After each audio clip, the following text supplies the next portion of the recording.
उपवास प्रार्थना विशेष सभाओं में गया, लेकिन बाइबल चर्च ऑफ गॉड में जो उपवास प्रार्थना में इतने लोग आते हैं, शायद ही मैं कोई कलीसिया में देखा हूँ, क्योंकि उपवास प्रार्थना में बहुत कम लोग आते हैं। लेकिन आप लोगों का दाह, परमेश्वर का प्रति प्रेम को प्रभु ने देखा है, और प्रभु जो है जरूर आप लोगों को बहुतायत से बरकत देंगे, यह मेरा विश्वास है। हालेलुया।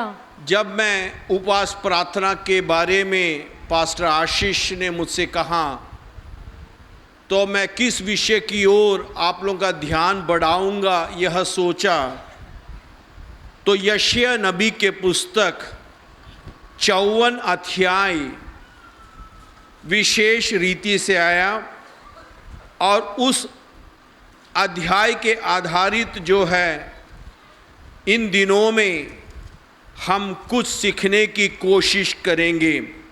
यशायाह नबी के पुस्तक 54 अध्याय, आइज़ाया चैप्टर 54, विशेष करके पहला कुछ पदों को हम ध्यान पूर्वक अध्ययन करेंगे, लेकिन पद 2 का पहला भाग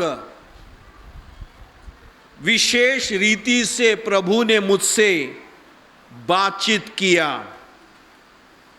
अपने तंबू का स्थान चौड़ा करो। इस विषय पर मैं कुछ भागों को आप लोगों के मध्य में ले आने का कोशिश करूंगा। जिस प्रकार से प्रभु के दास पास्टर आशीष ने कहा, मैं एक पुराना नियम का एक विद्यार्थी हूं। ये भाग जो है समझने की पृष्ठभूमि को हम ध्यान पूर्वक देखेंगे। हमारे मूल पिता इब्राहिम, जो विश्वास के पिता कहते हैं, मेसोपोटामिया नामक स्थान जो संस्कृति में बहुत ही उम्दा थे, उस क्षेत्र में रहकर अपना जीवन व्यापन कर रहे थे। उनके पिता 13 का धंधा ही देवी देवताओं का विग्रह बनाकर अलग अलग क्षेत्रों में जाकर उन्हें बेचते थे। ध्यान देने वाली बात, पिता जो है अलग अलग प्रकार के देवी देवताओं को बेचते थे, लेकिन खुदा जो जीवित खुदा है, उसने जीवित रीति से आकर इब्राहिम को वाणी देते हैं, इब्राहिम तू इस जगह को छोड़कर मेरी ध्वनि को सुनकर मेरे पीछे हो ले।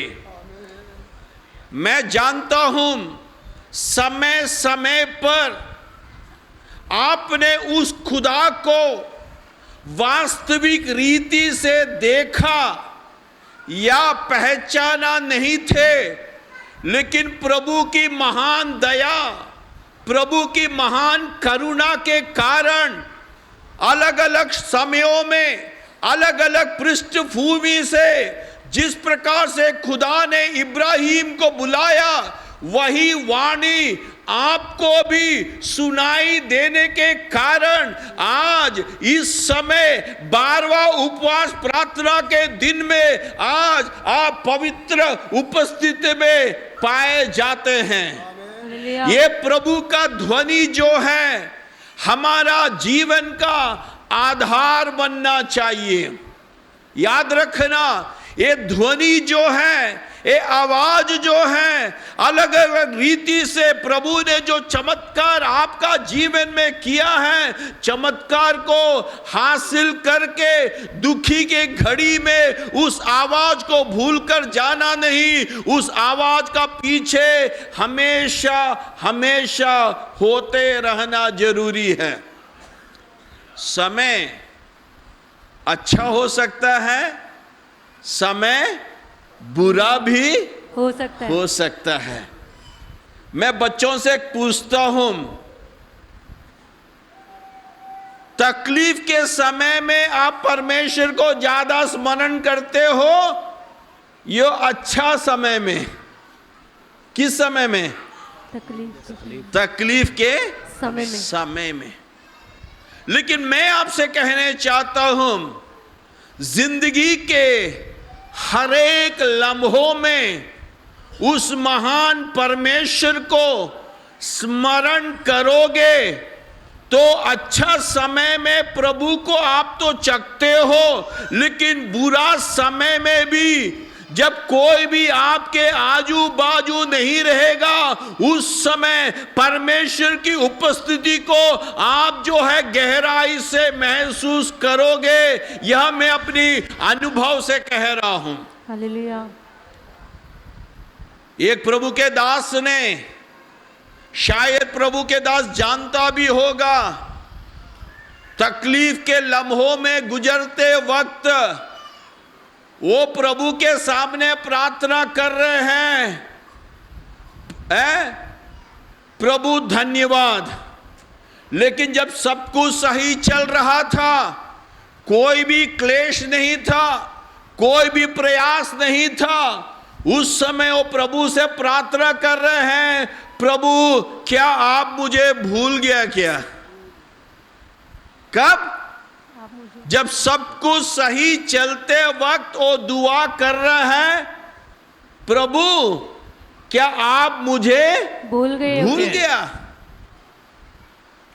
वो बहुत बड़ा गायक थे केरल के।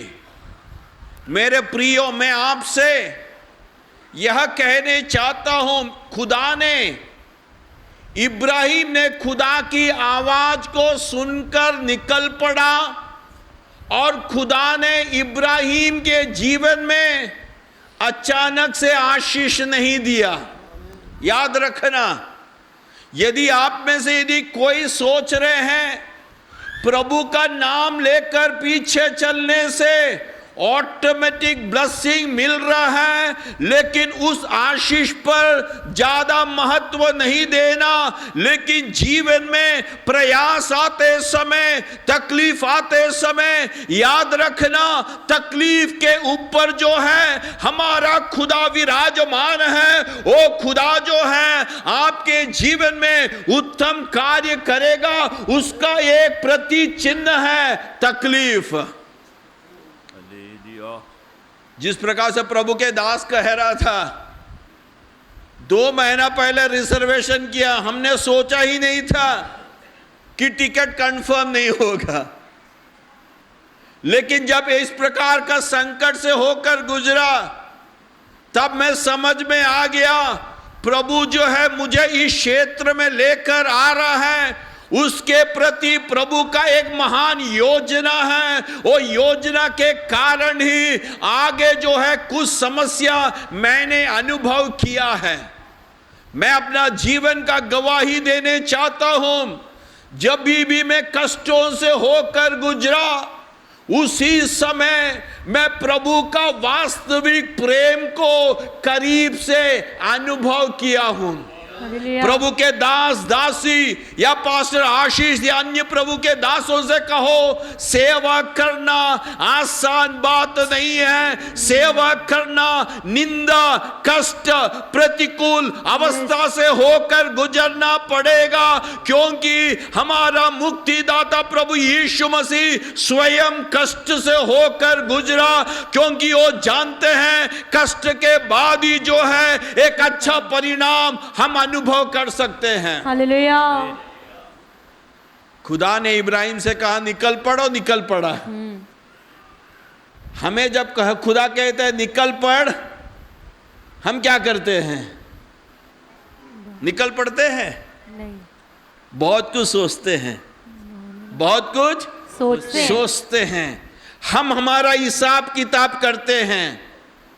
कुछ भी नहीं है तो हम ये सोचते हैं भाई प्लान ए काम में नहीं आएगा, कम से कम प्लान बी का तैयारी करना है।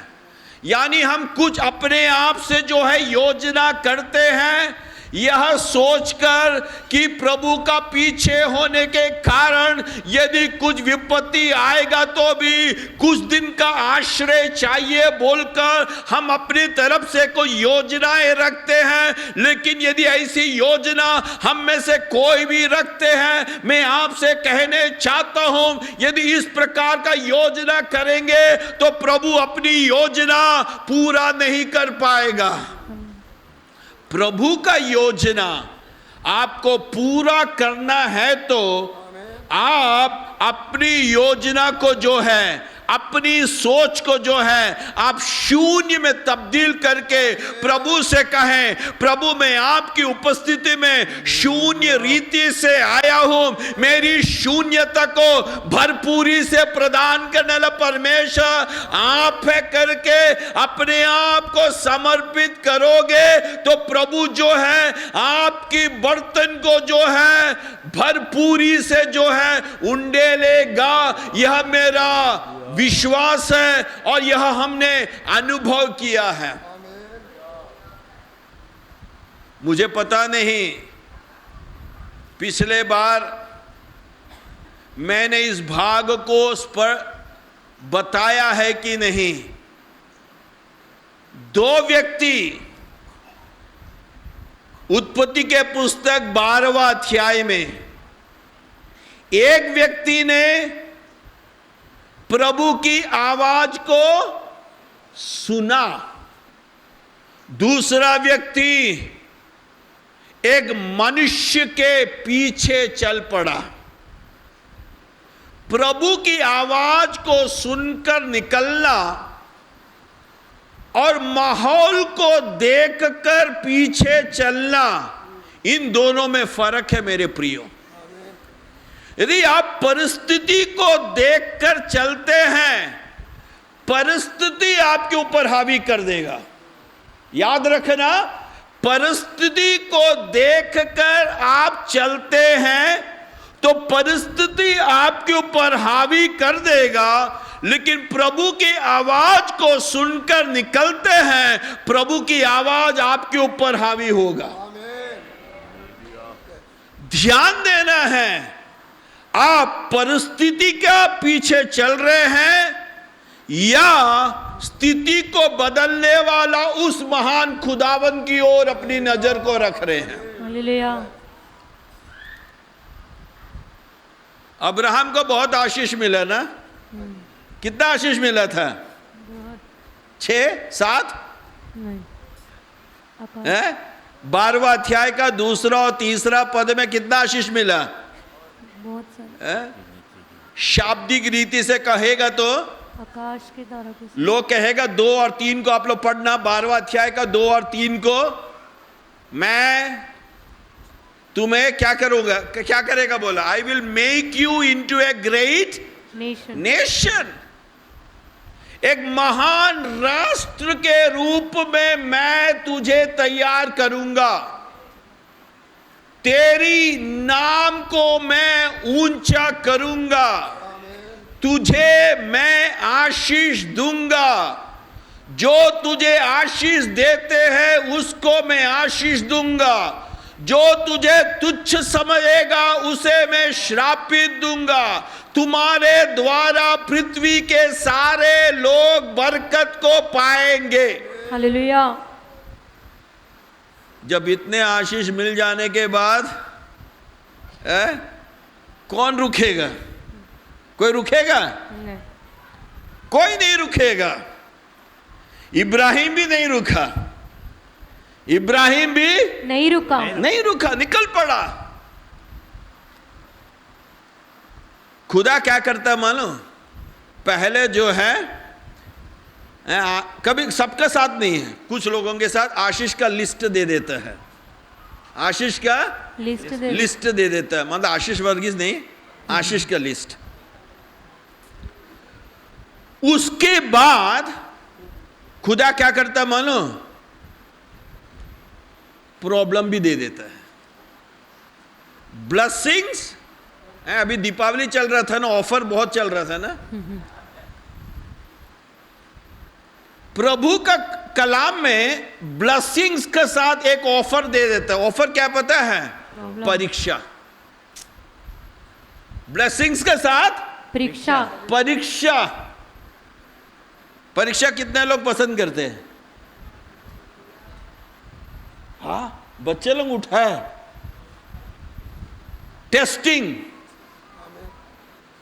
टेस्टिंग क्यों देते हैं? व्यवस्था विवरण 8वां अध्याय उसका 2 और 16, व्यवस्था विवरण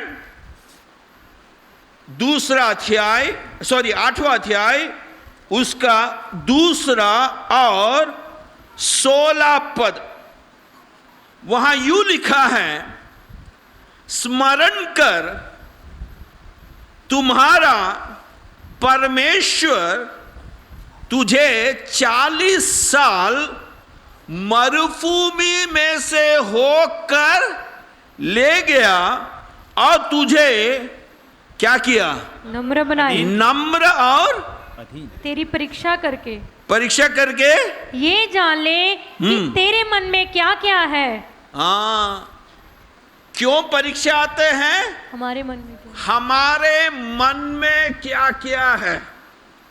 इस्राएल के साथ प्रॉब्लम क्या था? जब तकलीफ आते समय कुड़कुड़ाने लगा। मिस्र में था तो रो रहा था, मिस्र से बाहर आया फिर भी रो रहा है, हमें वापस मिस्र में भेज दे। मिस्र में रो रहा है। मिस्र से प्रभु ने लाल समुद्र पार करके बाहर निकाला। जरा सा भूख लगा, कहने लगा अरे हमें मिस्र में वापस। याद रखना, ये 12वां दिन का सुबह का वक्त में प्रभु जो है ये वाणी दे रहा है। कुछ लोगों के जीवन में प्रभु जो है परीक्षा लेकर आते हैं, यह देखने के लिए हमारा हृदय में क्या है। मेरे प्रियो, मैं कहने चाहता हूं, यदि उस परीक्षा के घड़ी में यदि आप आप कहोगे प्रभु मैं इस परीक्षा से होकर गुजर रही हूं, लेकिन मैं जानता हूं आपके जानकारी के बिना कुछ भी मेरे जीवन में नहीं होगा। यदि उस प्रकार के विश्वास के साथ आप आमीन कहोगे तो उस परीक्षा में भी आप अकेला नहीं रहोगे, लेकिन आप साक्षात जो है खुदा को आपके संग जो है चलते हुए आप देखोगे, अनुभव करोगे। हालेलुया। सेकंड, व्यवस्था विवरण 8वां अध्याय का 16वां पद के आखिरी भाग में यूं लिखा है, पढ़िएगा 16वां पद। और तेरी परीक्षा करके अंत में तेरा भला ही करे। यस, ये 2 भाग को आप लोग होना तो नोट कर लेना। Humbling and testing period to know what is in your heart, humbling and testing so that it might go well with you। कभी कभी प्रभु जो है एक परीक्षा के घड़ी से लेकर हमें जानते हैं। 2 कारण है, एक हमारे हृदय को जानने के लिए और दूसरा हमारे अंत भला होने के लिए। हालेलुया। हमारे अंत भला होने के लिए। आप अभी के घड़ी को जानते हैं, आपके भूतकाल को जानते हैं, लेकिन जिस खुदा के पीछे हम चलते हैं वो हमारी भूतकाल मात्र नहीं, हमारे वर्तमान मात्र नहीं, हमारे भविष्य को भी जानते हैं। जो भविष्य को जानने वाला खुदा के सामने, जो हमारे अंत को भी जानने वाला खुदा के सामने हमें निराश होने का जरूरत नहीं है। नहीं। इब्राहिम, मैंने कहा ना, यदि मैं हिब्रू बाइबल के भाषा को ध्यान करके मैं बताऊंगा, वहां जो है 2 आदेश है और हर एक आदेश के पीछे 3 आशीषें हैं।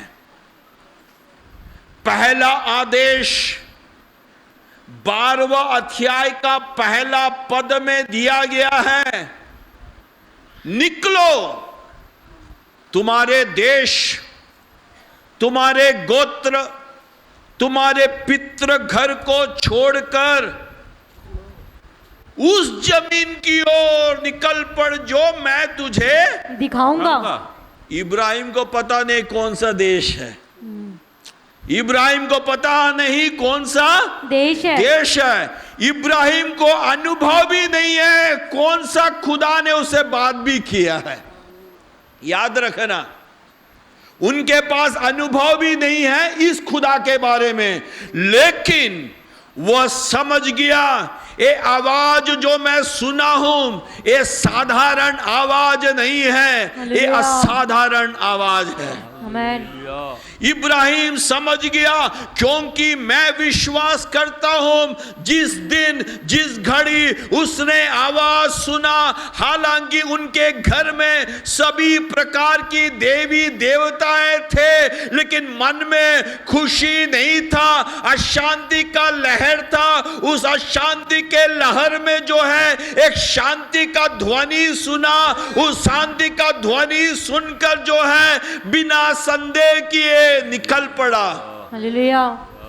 तो खुदा ने कहा निकल पड़ना है तो संपूर्ण रीति से निकल पड़ना है, संपूर्ण रीति से निकल पड़ना। हम तो निकल पड़ते हैं लेकिन कुछ कुछ हाथ में रखते हैं, जरूरत पड़ा तो निकालने के लिए।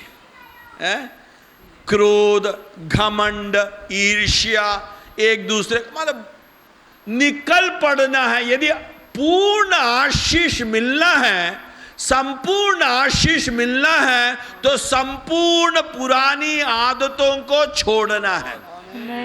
इस उपवास प्रार्थना में मैं आपसे कहने चाहता हूं, प्रभु की वाणी आपके पास पहुंच रहा है।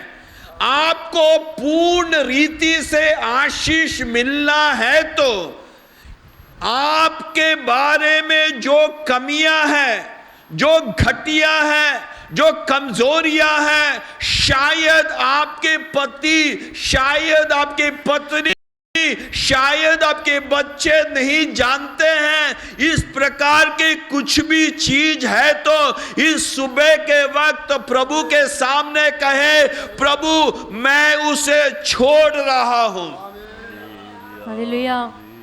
जवानों, मैं आपसे कहने चाहता हूं, प्रभु आप लोगों के लिए उज्जवल भविष्य को तैयार किया है, लेकिन जब इस दुनिया में रहते वक्त दुनिया की मोह माया अलग अलग रीति से आकर प्रभु का उस महान अनुग्रह से वंचित करने के लिए अलग अलग प्रकार की उपाय लेकर आते समय अच्छा क्या है, बुरा क्या है, इसको परखने की जो है एक वरदान प्रभु से कहे, प्रभु मुझे चाहिए कि मैं पूर्ण रीति से आपका पीछे होने चाहता हूं। हालेलुया। सो खुदा ने इब्राहिम को बोला, यदि पहला आदेश पालन करोगे तो पहला 3 आशीषें तुम पर केंद्रित रहेगा। ध्यान देना, पद 2 में 4 चीज है। पहला 3 चीज जो है इब्राहिम की ओर बता रहे हैं। दूसरा पद का आखिरी भाग इब्रानी बाइबल में एक आदेश पूर्ण रीति से दर्शाया गया है। इसका मतलब तूने ध्वनि को सुन लिया है, तू निकल पड़ा है, ये 3 आशीषें तुझे मिल रहा है। ये सब कुछ होने के बाद यदि तुम निकलोगे तो क्या होगा? वो आशीष तुम पर मात्र नहीं रहेगा, वो आशीष औरों को भी मिलेगा। हालेलुया। समझ में आ गया? मसीही जीवन का महत्व क्या है पता है?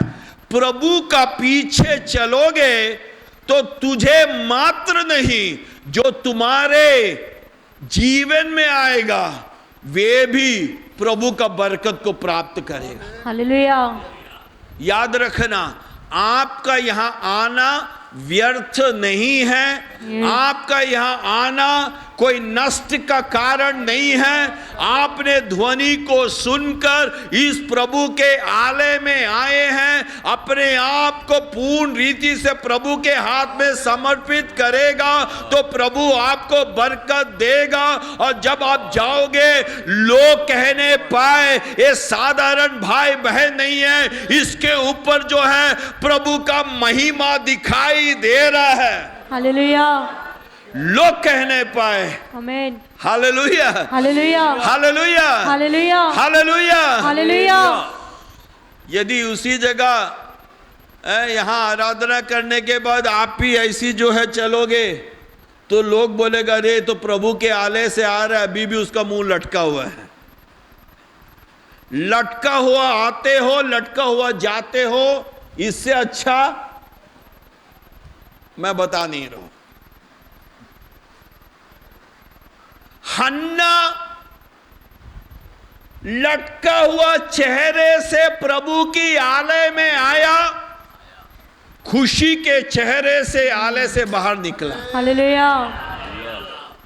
उज्जाया घमंडी चेहरे से प्रभु की आलय में आया, लटका हुआ चेहरे से वापस गया। जानते हो उज्जाया के बारे में? दूसरा इतिहास 26वां अध्याय में है, पढ़ लेना। राजा थे, नाम भी बढ़िया था। उज्जाया का मतलब क्या है? परमेश्वर मेरा बल है।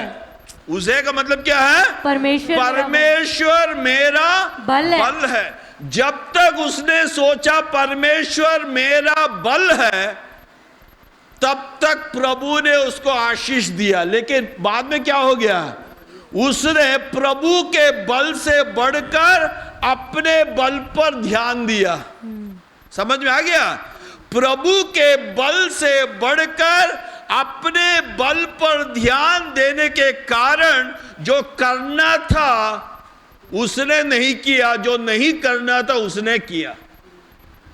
जो नहीं करना है करोगे, जो नहीं मिलना है वो मिलेगा। समझ में आ गया? जो नहीं करना है करोगे, जो नहीं चाहते हो वो मिलेगा। वो क्या मिला उसको? कोड। डराने के लिए नहीं बोल रहा। पुराना नियम के भविष्यवक्ता को देखकर लोग भागते थे, क्योंकि उन लोग कुछ भी जो है मुलायम रीति से नहीं बोलते, एकदम कठोर, एकदम सीधा सीधा। तो उस कारण से जब भी भविष्यवक्ता आते समय लोग डरते थे, भैया क्या खबर लेकर आए हो? नया नियम में तो फिर भी ठीक है। तो मैं आपको डराने के लिए नहीं बोल रहा हूं। मैं चाहता हूं आप सब हन्ना जैसी बने। हालेलुया। आप सब हन्ना जैसे बने। उज्जाया को हमेशा के लिए सलाम कहना। उज्जाया को हमेशा के लिए सलाम कहना। क्योंकि हन्ना जब परमेश्वर के मंदिर में आया, एली पुरोहित पहचान नहीं पाया। एली पुरोहित सोचा शायद ये मतवाली है, लेकिन हन्ना उस समय क्रोध नहीं होती है, लेकिन कह रही है, ओ प्रभु मुझे बुरा स्त्री मत समझना, मेरा दिल की परेशानी इतना है कि मैं अपनी जुबान को भी नहीं खोल रही हूं, लेकिन अपने विषय को जो है प्रभु के सामने समर्पित कर रहा हूं। हालेलुया। इसका मतलब क्या है? उज्जिया के पास पदवी था, हन्ना के पास कोई पदवी नहीं है। उज्जिया के पास अभिषेक था, हन्ना के पास अभिषेक नहीं था, लेकिन उज्जिया के पास घमंड था, लेकिन हन्ना के पास आंसू था। हालेलुया। हन्ना के पास आंसू है। आपके आंसू का एक भी ड्रॉप जो है, एक भी बूंद जो है इस धरती पर गिरेगा, उस बूंद जो है वहां समाप्त नहीं होता है, वो बूंद साक्षात खुदा के पास पहुंचता है। हालेलुया। जब वो बूंद खुदा के पास पहुंचता है, वो बूंद बूंद के रूप में नहीं गिरते हैं, लेकिन झरना के समान आशीष को लेकर आपके सामने आते हैं। हालेलुया। आपके सामने आते हैं। मुझे पता नहीं, पवित्र आत्मा जो है अलग अलग रीति से जो है इस सभा में अलग अलग भागों को लेकर आप लोगों के सामने ला रहे हैं। मैं आपसे कहने चाहता हूं, आपकी एक बूंद को एक झरने के रूप में खुदा जो है तब्दील कैसे कर सकते हैं। आपकी दुख का एक बूंद जो है खुशी के झरनों के रूप में प्रभु जो है तब्दील कर सकता है। उस समय जो है खुदा आपकी भाषा को नहीं देखते हैं। हम कभी कभी सोचते हैं, हे प्रभु मुझे प्रार्थना करने नहीं आता है, मुझे बाइबल का ज्यादा ज्ञान नहीं है, मुझे शब्दावली का ज्यादा ज्ञान नहीं है, लेकिन मैं आपसे कहने चाहता हूं, समस्त भूमंडल को रचना किया हुआ खुदावंत जो है हमारी शब्दावली को नहीं जानते हैं, लेकिन हमारी दिल को पढ़ते हैं। हालेलुया। हमारे दिल की भाषा को पढ़ने वाला खुदावंत है हमारी खुदा। इब्राहिम का आशीष इब्राहिम तक सीमित नहीं रहा। मैं आपसे कहने चाहता हूं, जब आप एक कदम रखोगे ना, आप एक कदम रखोगे, वो कदम रखने से पहले खुदा जानता है आगे क्या होगा। हालेलुया। लूका के इंजिल में एक बंदा था, हम सब जानते हैं, उनको देखते हैं तो भीड़ भागते थे, उनको देखते थे तो भीड़ भागते थे, लेकिन वो आश्चर्य हो गया कि एक ऐसी व्यक्ति है जो नासरत से आया है, इनको देखकर भीड़ उनके पीछे हो लेते हैं। है? वो व्यक्ति कौन है? कौन है व्यक्ति? नाटा जक्काई। वो सोचने लगा, भाई इसमें क्या खासियत है कि मुझे देखते वक्त लोग भागते हैं। क्यों उसको देखकर भागते हैं? क्योंकि वो रोमी सरकार का काम करते हैं।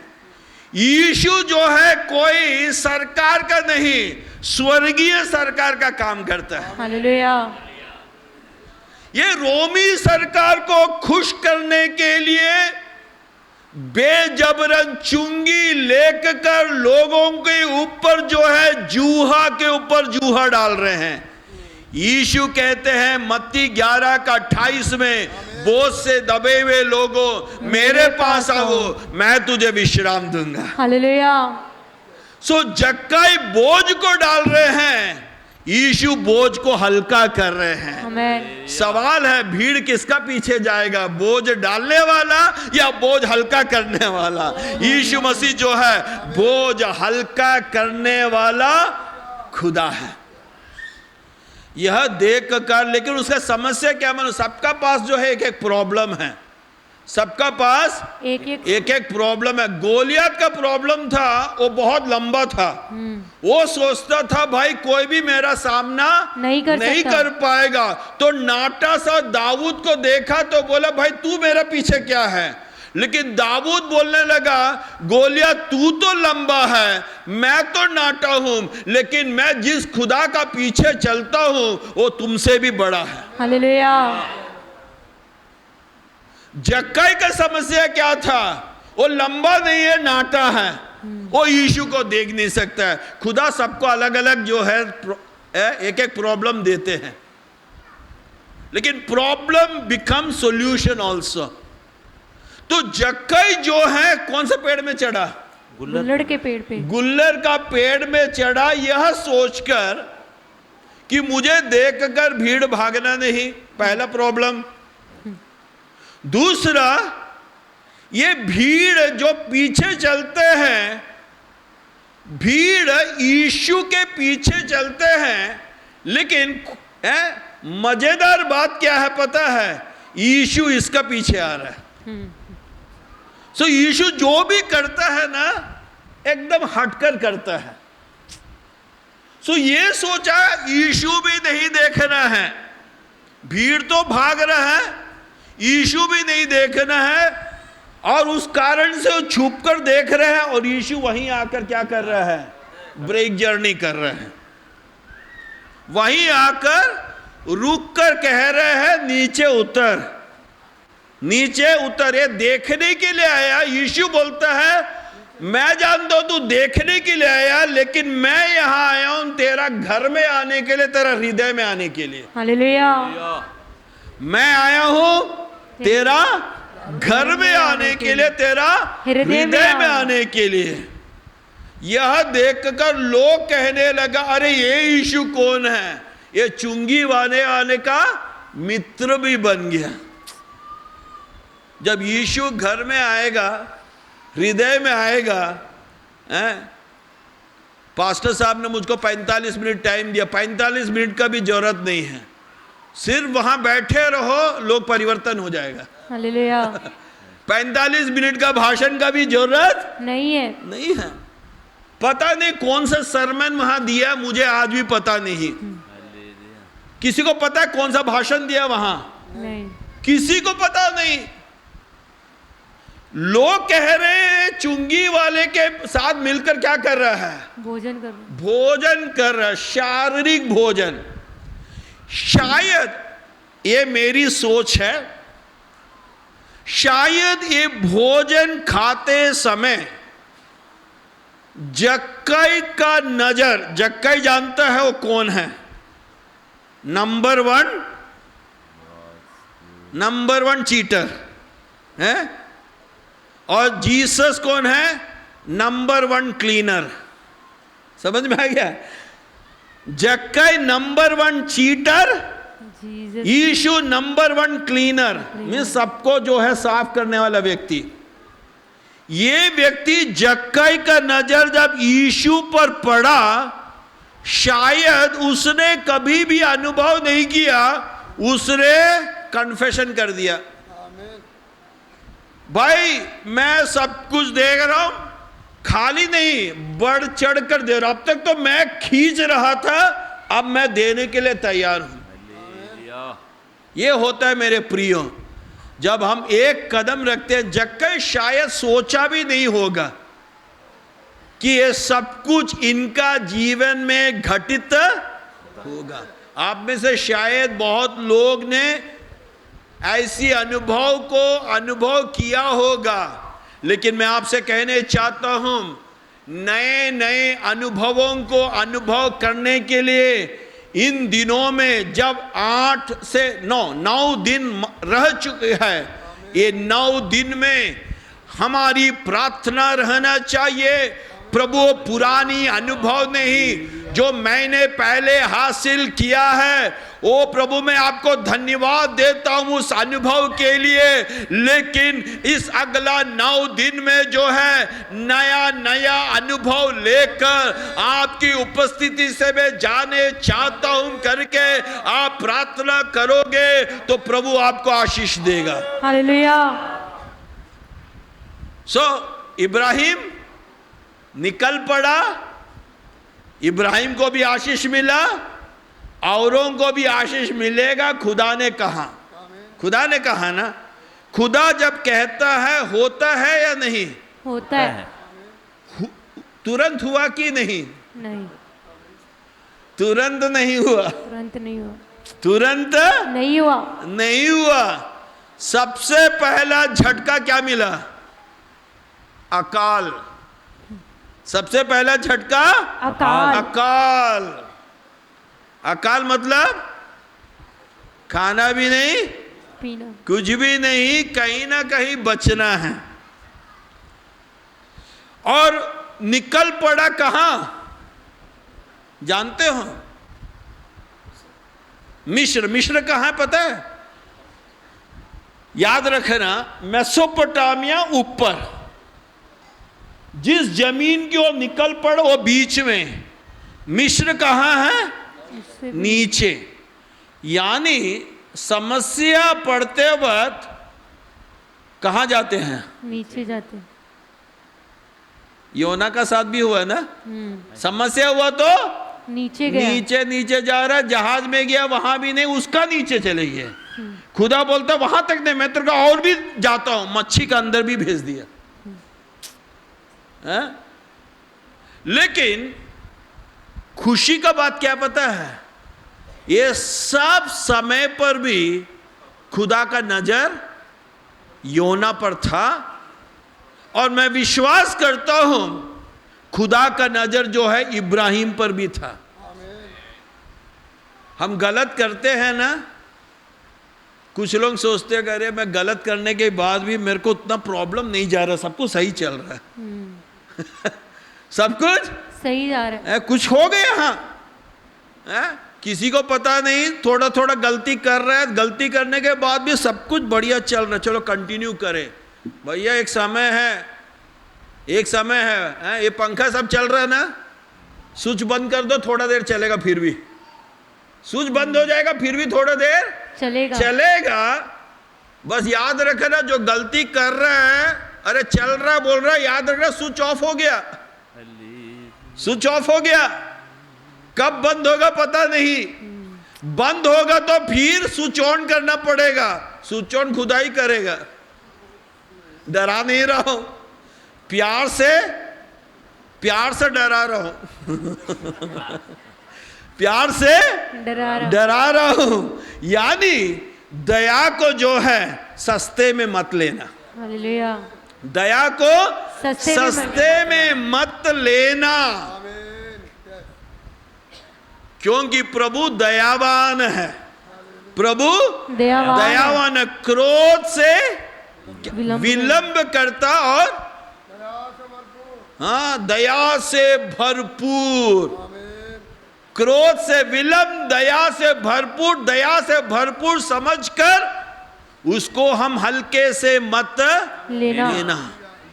नीचे जाओगे प्रॉब्लम ऐड करते जाओगे, नीचे जाओगे प्रॉब्लम ऐड करते जाओगे। इब्राहिम के साथ भी यही हुआ, नीचे गया अकाल से बचने, लेकिन जान से बचने के लिए उसने झूठ का भी सहारा ले लिया। सारा तुम दिखने में सुंदर है, पति जब पत्नी से बोलेगा दिखने में सुंदर है, पत्नी बहुत खुश हो जाता है। पत्नी बहुत खुश हो जाता, उस दिन का अच्छा खाना भी मिलेगा, है कि नहीं? अच्छा खाना मिलना है तो पति एक ही टिप्स है, क्या बात है आज आप दिखने में बहुत सुंदर दिख रही हो, बस बाकी सब कुछ भूल जाएगा। लेकिन यहां इब्राहिम बोल रहा है तू दिखने में सुंदर है लेकिन मेरा जान खतरे में है। मेरा जान खतरे में है, तो हमारा बीच का MOU है, मेमोरेंडम ऑफ अंडरस्टैंडिंग है, हम हैं पति पत्नी, तू जरा सा वो MOU को थोड़ा बदल दे, बोल देना कि मैं तेरा भाई हूं। सही में भाई है, एक्चुअली सही में भाई है, लेकिन इसको कहते हैं आत्मिक झूठ। इसको कहते हैं आत्मिक झूठ। काम निपटने के लिए प्रभु का काम कर रहा हो ना, ना ना ना, झूठ मतलब झूठ, सच मतलब सच। क्या इब्राहिम वाणी सुनकर निकल पड़ा, मिस्र में गया, गलत है? क्या सारा को छूने का अनुमति खुदा देता? नहीं, क्योंकि खुदा ने वायदा दिया है कि तुम्हारे वंशावली को आसमान के तारों के समान बनाऊंगा, दूसरा व्यक्ति के द्वारा नहीं, तुम्हारे द्वारा है। जब खुदा ने वायदा किया है वो वायदे को पूरा करेगा। यदि वायदे को पूरा करता है तो झूठ का सहारा क्यों? इब्राहिम ने झूठ का सहारा लिया है? कभी कभी हम लोग साइकिल चलाते हैं ना, मेरे लिए तो मेरा माँ बाप ने सिखाया नहीं, मैं खुद चलाने के लिए। क्या उन लोग बोलता तू छोटा है, छोटा छोटा, बोला जब सीखने का टाइम आ गया तो इतना बड़ा हो गया, अकेला चलाना पड़ा। हमारा साइकिल में आपको पता नहीं, हमारा छत्तीसगढ़ में मैं रहता हूँ, सबसे पहले होता है कैंची। कैंची मतलब पैर को बीच में डालता है, फिर होता है डंडी, डंडी का फिर सीट में। लेकिन मैं जो है 8वीं कक्षा में पहुंच गया, कैंची थोड़ी जा सकता हूँ। कैंची जाने से लोग बोलेगा अरे क्या है, मैं सीधा क्या है डंडी में आ गया और मुझको डर है मैं गिर ना जाऊं। तो मैंने एक भाई को दूर से देखा, भाई भाई रोक रोक, मुझको रोक दे, मेरे को उतरना नहीं आता। तो उसने बोला जब उतरना नहीं आता तो चढ़ा क्यों? उतरने नहीं आता तो चढ़ा क्यों? लेकिन फिर भी मैं हार नहीं माना, दोबारा फिर गया, फिर किसी का मदद लेना नहीं पड़ा। मेरा कहने का मतलब मैं शाब्द रीति से कह रहा हूं, शुरुआत में एक दो गलतियां होते हैं तो प्रभु जो है माफ करते हैं। प्रभु कहते हैं ये तो अपनी यात्रा, मसीह यात्रा शुरू ही किया है, लेकिन यदि आप जिंदगी में उसको अपना आदत बना दोगे, प्रॉब्लम। समझ में आ गया? सो इब्राहिम के साथ एक गलती हुआ, लेकिन भला समझ गया। मेरा टाइम खत्म हो गया एक्चुअली। आज जितना लोग अभी बैठा है, रात का सभा में आना, क्योंकि मैसेज कंटिन्यू होगा। मैसेज कंटिन्यू होगा। तो मैं जो है टाइम का पालन करता हूं, नहीं तो फिर पास्टर आशीष और पास्टर वर्गीस कभी मुझे नहीं बुलाएगा। तो मैं टाइम पर समाप्त करूंगा। आगे जो है हम रात को सुनेंगे। प्रार्थना में आइए, प्रभु आप सबको बहुत ऐसे बरकत देने।